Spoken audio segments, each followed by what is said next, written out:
So a couple of Elden Ring trailers came out, most recently a story trailer, and I wanted to make a video about that. After watching the DLC trailers, especially the story trailer, I started picking up on hints that I wanted to build a theory with and that I wasn't seeing a lot of people bringing up. But the more I tried to build up my case, the more I realized I didn't have enough knowledge about the lore to stitch them all together. The problem with Elden Ring lore is that it's so good that I can't just talk about one thing. It's so deep and layered that talking about one thing always develops in many different directions, and understanding things always depends on understanding other things and so on.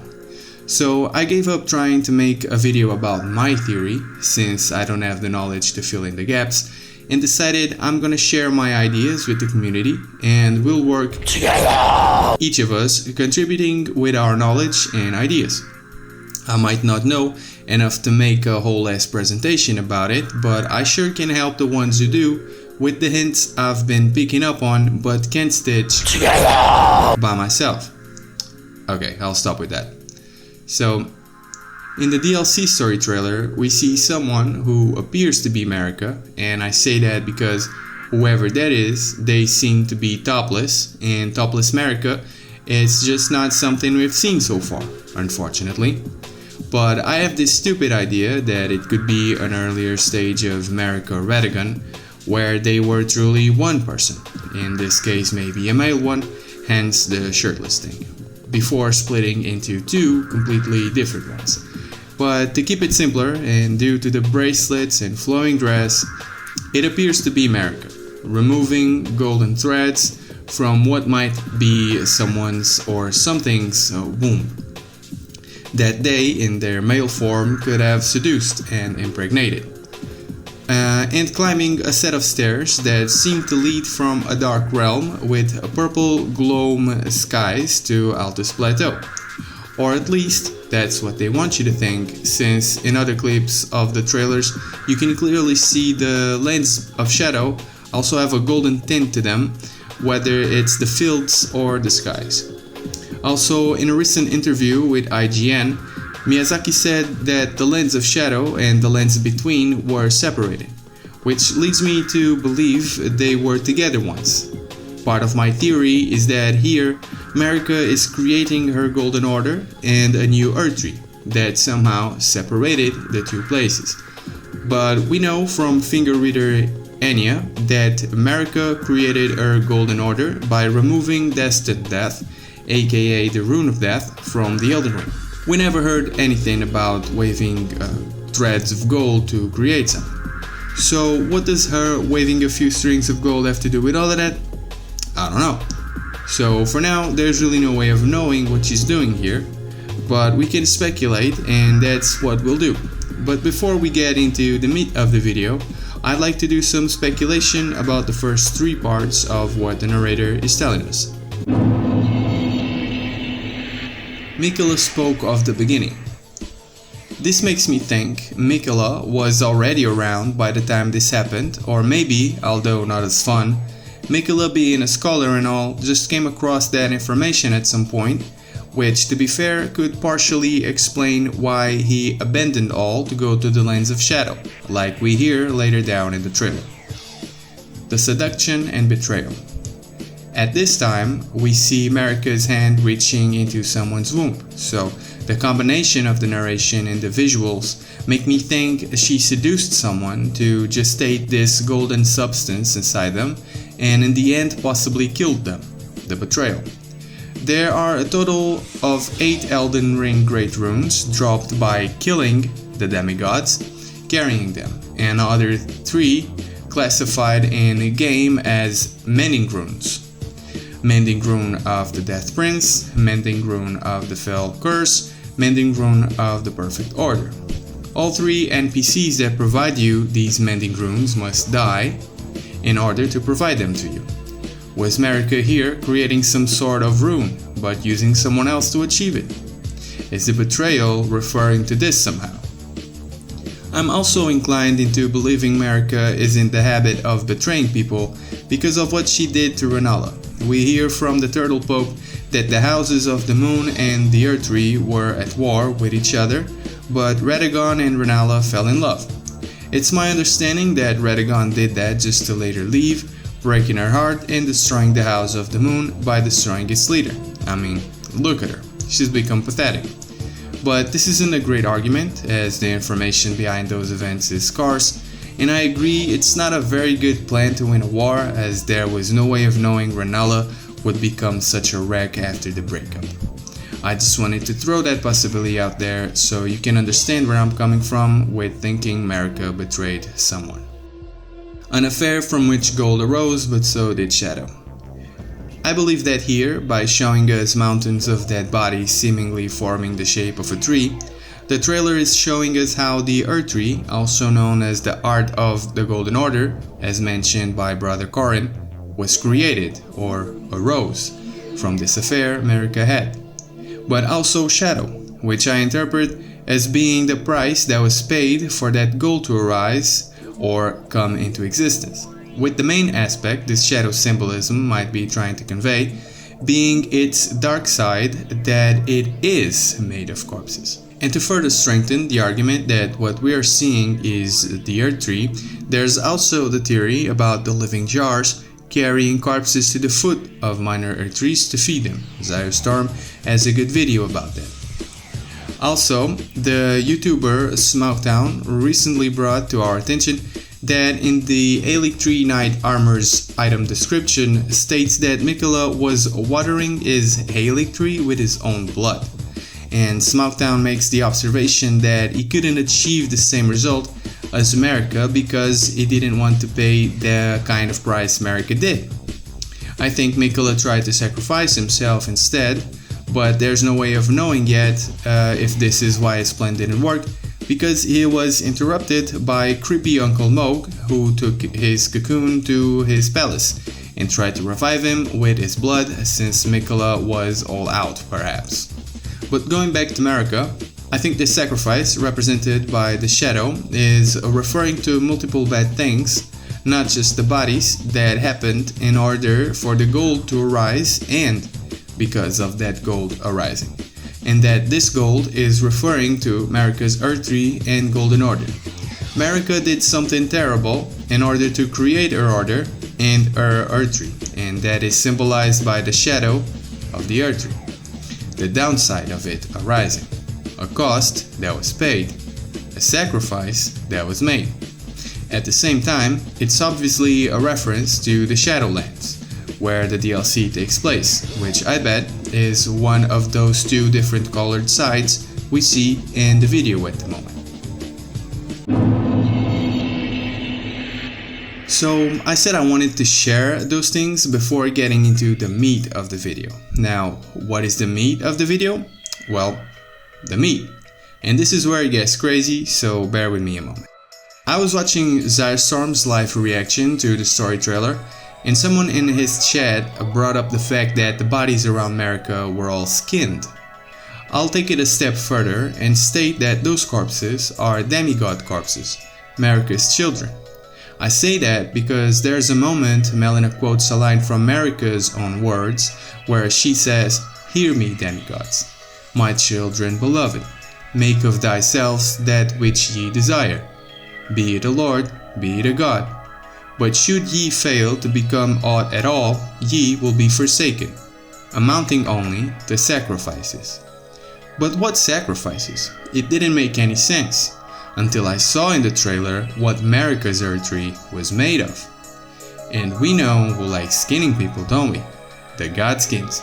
Controlled, not simply led, mind you, by the Glowmite Queen as stated in the Godslayer Greatsword's description.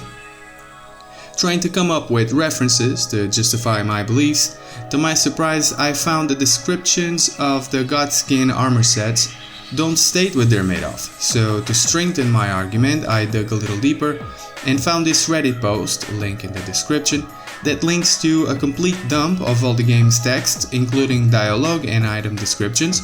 Hit Ctrl F and typed demigod skin. The results will shock you. Their armor is made of demigod skin. It's not surprising, really. I think we always assumed it was Godskin, but we never had any actual evidence, and the fact that it states demigods in specific means a lot to my argument. But there's more. The noble presence incantation's description mentions there being a godhunt once.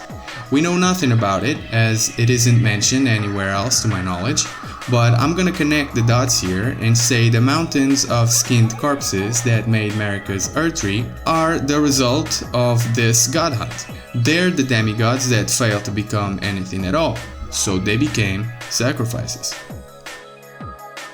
As I went over this last point, I remembered the Night of the Black Knights and an article that the YouTuber Smoketown, I think, brought up that was posted in Bandai Namco's website, and in which we can read that in a continuous attack, this foul covenant snuffed out the lives of many of the God Queen's kin throughout the empire, too numerous and too scattered for our godly protection to save. Out of this chaos came war. So we all know a bunch of demigods were murdered, and that after that came a war. But I believe those things are separate from the ones I'm talking about. The things I'm talking about are portrayed in the trailer as being things no one knows happened. For instance, the narrator tells us that after the betrayal, there was war unsung, meaning that it was never heard of, until a point where Mikola started talking about it. I think that what happened in these Lands of Shadow just in a way kinda ended up happening once again in the Lands in Between, and that these are two different demigod genocides and two different wars. The betrayal the narrator is talking about in the trailer might also be referring to what Marika did to the Glowmite Queen after the God Hunt. I say this because we know from the Godslayer Greatsword, the Remembrance of the Black Blade, and Maliketh's Helm descriptions that the Glowmite Queen was defeated by Maliketh, who was Queen Marika's loyal shadowbound beast and half-brother? A dog brother? Anyway, if we are to accept this theory, three questions arise. Why did Marika send Maliketh to defeat her after the God Hunt? How do we see her after the Frenzied Flame ending if she was defeated? And why the hell does she look exactly like Melina, wear the same clothes, has the same mark on her eye, speak the same way, and has the same voice? I can really only properly answer with a good theory to the second and third questions. As for the first one, I can only speculate. So 1. Why did Marika send Maliketh to defeat the Glowmite Queen? After thinking the entire day, I can only really imagine three possible scenarios. 1. Marika and the Glowmite Queen didn't see eye to eye about the whole removing the Rune of Death out of the Elden Ring thing. 2. Marika didn't want to risk this power being used against her or her offspring in the future. Or 3. Reading the description of the Black Flame ritual, we see that the Glowmite Queen was also an Empyrean. So if the Glowmite Queen was an Empyrean and therefore a candidate for godhood, and was around at this time and directly involved with all of this, maybe Marika wanted to get rid of her competition after she no longer needed them. Because, as you may know from Randy dialogue, Empyreans are candidates to take Marika's place. As for the second and third questions, how do we see her after the Frenzied Flame ending if she was defeated, and why do they look the exact same? Well, we've been seeing her all along, we just didn't know she was there. There's already a solid theory that Melina is the Glowmite Queen, and I stand by it. That's why we only see the Glowmite Queen if we follow the Frenzy Flame ending. I believe Maliketh defeating the Glowmite Queen was either him sealing her inside of or separating her from Melina somehow. Either one of these cases can explain why both Melina and the Glowmite Queen both have the same beast claw mark in their eye. Why Geraint, aka Maliketh, gives us a purple eye that resembles the Glowmite Queen one and senses death in the vicinity, and why the Glowmite Queen only wakes up inside Melina after we kill Maliketh and release the Rune of Death to which the Glowmite Queen has a strong connection to, having been the wielder of its power via the Black Flame once. The description of the scouring Black Flame states that the true power of the Black Flame was lost when Malekith sealed the Rune of Death. I propose that when Black Flame lost its power by having the Rune of Death sealed, so did the Glowmite Queen lost her identity somehow. He took her eye, leaving a beast Glowmark sigil in its place and somehow removing the Glowmite Queen from Melina's mind or sealing her inside herself or something. Melina says she was born at the foot of the Earth Tree, where her mother gave her purpose, and we know from the Blade of Calling, the blade Melina wields, that it was a dagger given to one who set out on a journey to fulfill her duty long ago. The power of its former owner, the Kindling Maiden, is still apparent. The one who walks alongside Flame shall one day meet the road of destined death.